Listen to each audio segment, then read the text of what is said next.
Hi, I'm Cautex, and one of the comments on my heroic leaping across Eastern Kingdoms video was simultaneously really stupid and really funny. The idea was pretty simple.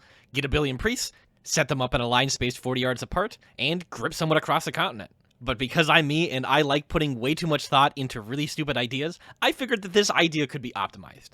You see, because it takes a certain duration to get life gripped, each life grip that occurs after the priest has done their grip is time that it could be cooling down. In other words, each priest's life grip would come off cooldown after a certain number of subsequent life grips, meaning that we could determine how many priests would be necessary in order to create a perpetual life grip machine. With that in mind, I had one of the priests in my guild life grip me at max range while I recorded. I then threw that recording into my editing software to see exactly how many frames it took for that life grip to occur.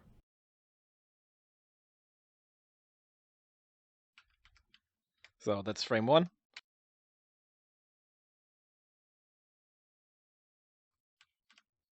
And it's 26 frames for a full life grip. I was recording at 30 frames a second, meaning that a 40-yard life grip takes 0.667 seconds. Now that we have a duration, next we just need to figure out the cooldown on life grip, which by default is 90 seconds. However, there is the conduit called Move with Grace, which reduces the cooldown of life grip. With a 252 and empowered Move with Grace, that reduces life grip CD by 40 seconds, meaning that life grip would have a cooldown of 50 seconds.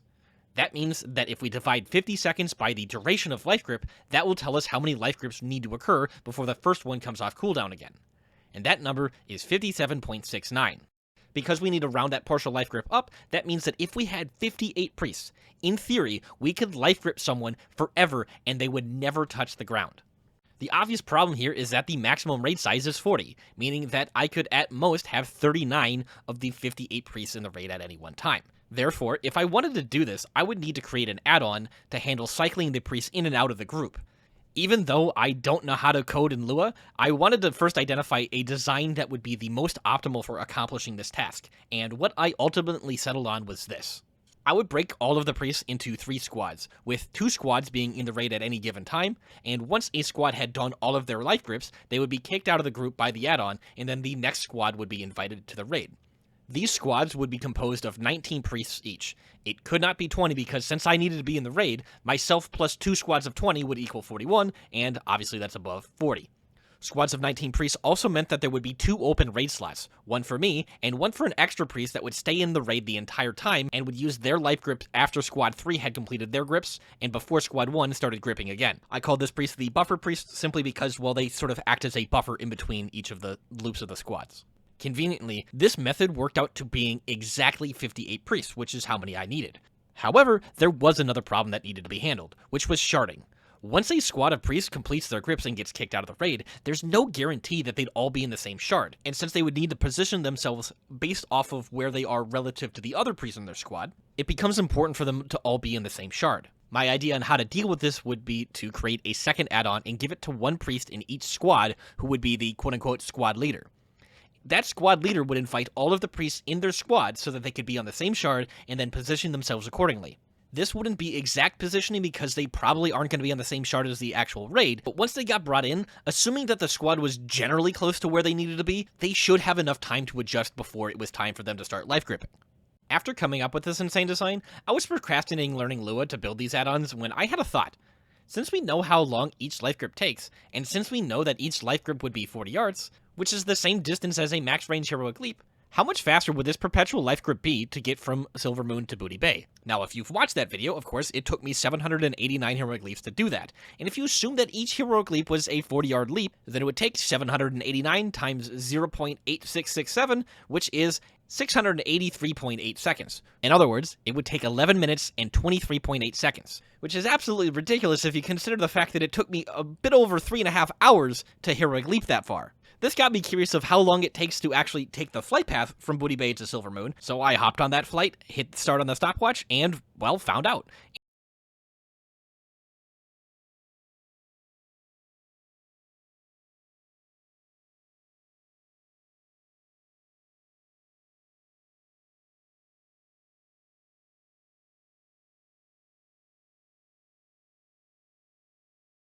And it turns out it takes roughly 15 minutes. And that's actually just to the front of Silver Moon, not the back where I started the Heroic Leap challenge from.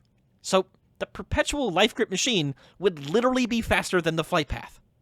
But that begs the question, is being life gripped faster than flying? To test this out, I bought a bunch of smoke flares, and then found 40 yards by finding the max range on Metamorphosis, then placing a smoke flare there.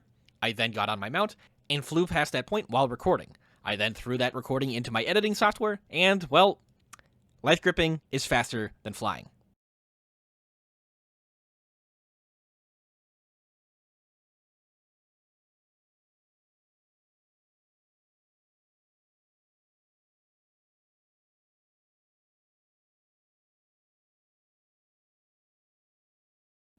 And while that is actually really funny, it's also terrible, because that means that the Perpetual life grip machine is impossible for any sort of traveling. It's possible to create a giant circle and have me go around it forever, but that circle could never move. And that's because a priest who just gripped me could never get to the other end of the line before I did. My disappointment is immeasurable, and my day is ruined. So while the dream of efficiently life gripping across a continent is dead, what if we did make this giant ring of priests? How big would it be? Well, given that this ring would functionally be an 58-sided regular polygon with sides of 40 yards, that means that we can Google the formula for the radius, and then just plug in our numbers. When we do that, it tells us that our ring would have a radius of 369.4 yards, or a diameter of 738 yards. For reference, that means that this ring would be 18.5 life grips across, and on a flying mount, it would take just over 25 seconds to fly from one end to the other end of the ring. The total circumference of this ring would be 2,320 yards. Using the flight time as my measuring stick, I started at the gates of Orgrimmar and flew for just over 25 seconds to measure out the diameter of this ring. Now, if you assume that Durotar was completely flat, then this is approximately how large the Ring of Priests would be.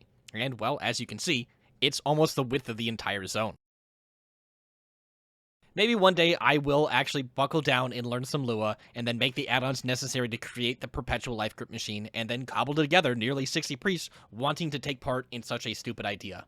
But sadly, Blizzard made life grip just a little bit too fast, and the dream that I really wanted to come true of being able to life grip myself across a continent is just not feasible without a team of hundreds. But, as always, tell me why my ideas are dumb, suggest more dumb ideas to put way too much effort into, or just leave a comment to feed the algorithm. Lastly, I just want to say thank you for watching this video, and subscribe for more.